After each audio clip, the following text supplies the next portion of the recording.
Alors, présentation du serveur Homelink de supervision. Donc, c'est ce petit appareil là qu'on voit sur. Je me suis mis sur le site de Schneider, hein. Sa référence chez LSS 100.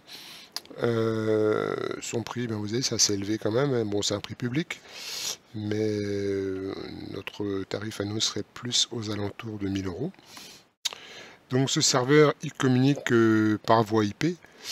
Et donc, si on se rapproche de la documentation, il nous dit que pour se connecter à ce serveur via donc un navigateur Microsoft Edge, Google ou Mozilla, peu importe, il faudra donc taper son adresse IP, hein, qui par défaut est ici 192.168.0.10 avec un masque en /24 et un identifiant admin et un mot de passe par défaut admin, donc bien sûr qui va vous demander de changer à la première connexion.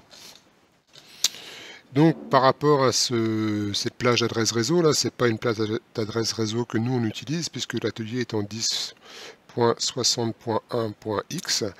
Donc il faudra mettre votre ordinateur sur la plage réseau de l'atelier, donc de l'Homelink, donc en 192.68.0.11 par exemple, hein, et vous connecter dessus, hein. Il faudra donc venir modifier ça dans les paramètres ici de votre carte réseau ici.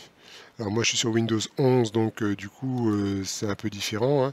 Mais il faudra donc par défaut les PC sont en DHCP, hein, c'est-à-dire qu'on leur attribue une adresse IP automatique, et il faudra donc venir lui dire qu'on veut passer en manuel ici et lui mettre un IP fixe avec ici par exemple 192.168.